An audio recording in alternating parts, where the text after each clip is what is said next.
જય માતાજી. ચલો બીજો પાઠ ચાલુ કરીએ. પોતાના યોદ્ધાની આ હાલત જોઈ મહિષાસુર ક્રોધિત થયો. માએ પણ બધી દેવીઓને અને જોગણીઓને કહી દીધું છે કે આજ યુદ્ધનો અંતિમ દિવસ છે, માટે એક પણ અસુરને જીવતો જવા દેવો નહીં. ભયાનક યુદ્ધ શરૂ થયું. 20 ઘોડાવાળા સોનાના રથમાં બેસી મહિષાસુર લડવા લાગ્યો. માતાજીએ પણ એક પછી એક તેના તમામ આયુધોનો નાશ કર્યો. હાથમાં કોઈ હથિયાર ન રહેતા મહિષાસુર પર્વતના પથ્થરો ઉખેડી તે વડે લડવા લાગ્યો. મહિષાસુર સમજી ગયો કે શક્તિ તેને છોડશે નહીં. ચંડમુંડ, રત્નબીજ, ધ્રુમલોજ, શુભનિશુભ જેવા મહારથીઓને ચપટીમાં રોડી નાખનાર માતાજી મને મારી નાખશે, આમ વિચારી મહિષાસુર યુદ્ધ મેદાન છોડીને જીવ બચાવવા ભાગ્યો.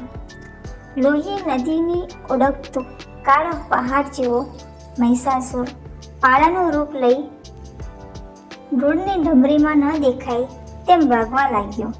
માતાજી પર્વત ભેગી રથમાં સવાર થઈ મહિષાસુરની પાછળ પડ્યા. આગળ મહિષાસુર અને પાછળ માતાજી. માને નજીક પહોંચતા જોઈ મહિષાસુર એક ભેંસના તોડામાં પાડો બનીને સંતાઈ ગયો. માર કરતા માતાજી ત્યાં પહોંચ્યા. જઈને ઘોડવાને પૂછ્યું, ગોવાળ.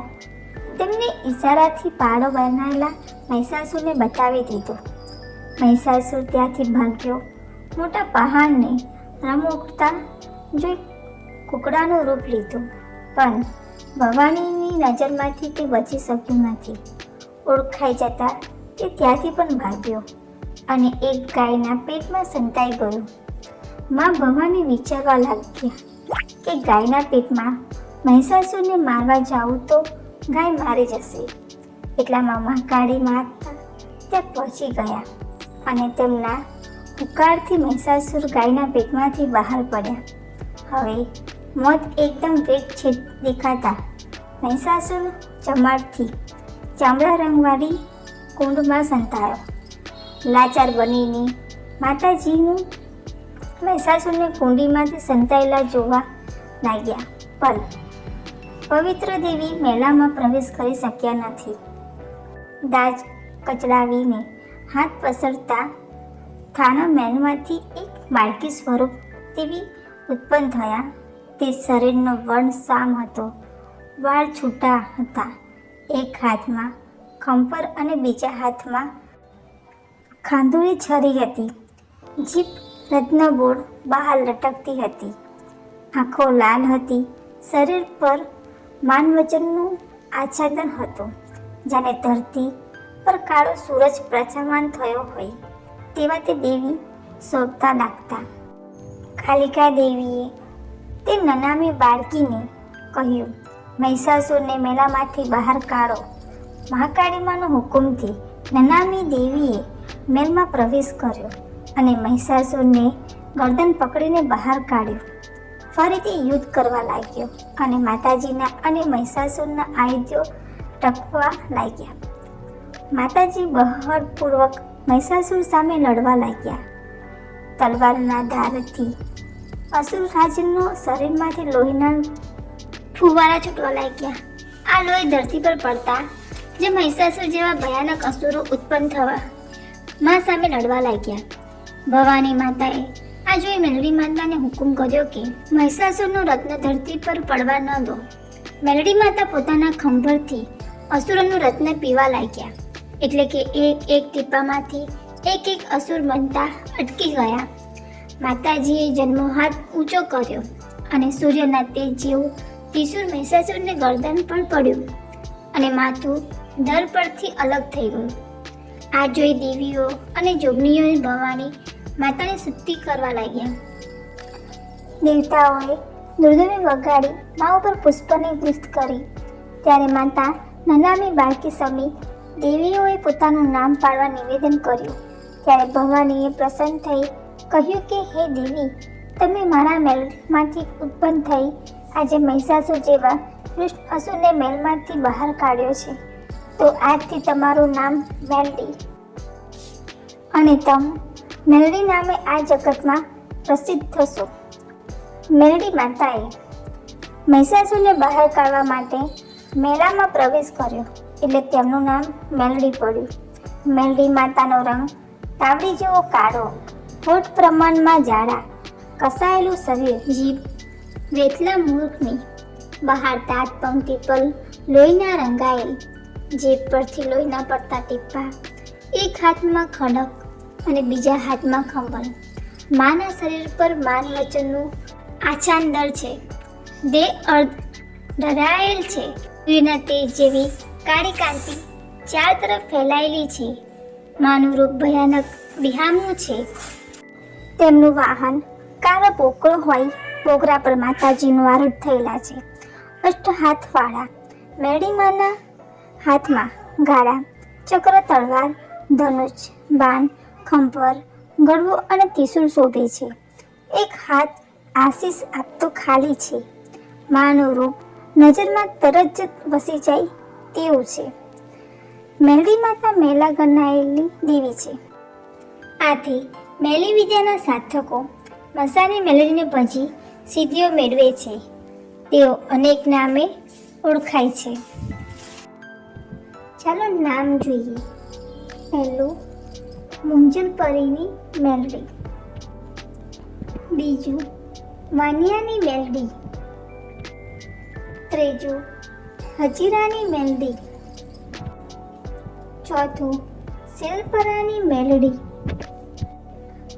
પાંચમું માંડરની મેલડી, છઠ્ઠું ઉગતી મેલડી, સાતમું આથમતી મેલડી, આઠમું ચોરાની મેલડી, નવમું કોઠાની મેલડી, દસમું મંજારાની મેલડી, 11મું વાઘરીની મેલડી, 12મું મડાખાવની મેલડી. આવા અનેક નામે મેલડીમાં પ્રસિદ્ધ છે. માતાજી ખૂબ દયાસાગર છે. માનવી જે ભાવથી ભજે એવું ફળ તેને આપે છે. યુદ્ધમાં મેલડીમાના સ્મરણથી માની સહાયથી ચોક્કસ જીતાય છે. માં દરેક કાર્યમાં ભક્તોને સહાય કરે છે. કોર્ટ કચેરીમાં કામમાં માતાજી ભક્તોને ઘણી જ સહાય કરે છે. મેલડીમાના સ્મરણથી જજ સાહેબના ચુકાદા બદલી ગયાના અનેક દાખલા મુજબ છે. જે ગામની ફરતા કોર્ટ બાંધવામાં આવે છે ત્યાં દરવાજા પાસે એક તરફ કાર ભૈરવ અને એક તરફ મેલડી માતાની સ્થાપના કરવામાં આવે છે. કાર ભૈરવ અને મેલડી માતા ગામનું રક્ષણ કરે છે અને મેલડી માની ચોકી મૂકી કહેવાય છે. વાસના નાકે ફરિયાઓમાં કે ઘરોમાંની સ્થાપના કરવામાં આવે છે. નાની દેરીમાં માની છબી પધરાવી અથવા નારિયેળમાં માનું સ્થાપન કરવામાં આવે છે. મા મેલડી વિદ્યાથી, ચોર લૂંટારાથી ભક્તોનું રક્ષણ કરે છે. ખેતરના છેડે છેત્રપાલ તરીકે પણ માનું સ્થાપન અનેક જગ્યાએ થયેલું છે. ભાવનગર જિલ્લાના દોદા તાલુકાના ગામ કોડિયાકરમાં જ્યાં નકલક મહાદેવનો મોટો મેળો ભરાય છે, એ ગામમાં વાદનનું ખેતર નામનું એક ખેતર છે. એ ખેતરના છેડે મેલડી માતાની નાનકડી દેરી છે. એક નારિયેળમાં માનું સ્થાપન થયેલ છે. આ ખેતરમાંથી તૈયાર પાક કોઈ ચોરી શકતું નથી. ઢોર ઢાકર પણ ખેતરમાં જઈ કશું નુકસાન કરી શકતા નથી. ઢોર ખાવા જાય તો તેના મોઢા પર લાકડી પડી હોય એવો અવાજ દૂર સુધી સંભળાય છે અને ઢોર ભાગે છે. ફરી એ તરફ ડોકાતું નથી. મહિષાસુરનો નાશ કરી આદ્ય શક્તિ હિમાલયમાં થાક ઉતારવા બેઠા પછી રાજસ્થાન તરફ પ્રયાગ કર્યો. મહાકાળી પાવાગઢ ગયા. બહુચરાજી પણ પિચારાજી પાછા ફર્યા. ખોડિયાલ રાજપરા તરફ રવાના થયા. આ વરુડ તરફ જવા ઉપડ્યા. ચામુંડા માતા ચોટીલા ગયા. સૌ જોગનીઓ પણ પોતપોતાના સ્થાપક તરફ પાછા ફરવા લાગ્યા. એ સમયે મેરડી માતા ચારે તરફ નજર કરતા રન મેદાનમાં ઊભા રહ્યા. આ જોઈ અંબાએ મેરડી માતાને રોકવાનું કારણ પૂછ્યું. માં ધીર ગંભીર અવાજથી બોલ્યા, હે માં, હું મહાકાળીનો અવાજ છું, પણ મહાલક્ષ્મી યોગમાયાના મેલમાંથી ઉત્પન્ન થઈ છું. તેથી હું મહાલક્ષ્મી પણ છું. ચામુંડા માતાએ મહિષાસુરને મારવા માટે મારી જરૂર પડી, તેથી હું ઉત્પન્ન થઈ છું. તેથી હું મહાસરસ્વતી પણ છું. તો હવે હું ક્યાં જાઉં અને કઈ દેવીના શરીરમાં જે સમાવો તે મારી સમજણમાં આવતું નથી. આ સાંભળી ભવાની આદ્યશક્તિ આરાસુર વારી શ્રી અંબાજી બોલ્યા કે, હે મેલડી, તારે કોઈનામાં સમાવવાની જરૂર નથી. પૃથ્વી લોક પર ભક્તોને ઉદ્ધાર કરવા મેલડીમાં તમે ગુજરાત જાઓ. આમ કહી અંબાજી પોતાના આયુધ, શક્તિ તથા સામર્થમાં મેલડીને અર્પણ કરી ગુજરાત મોકલ્યા. આમ માનું ગુજરાત, કચ્છ, કાઠિયાવાડમાં પ્રથમ આગમન થયું.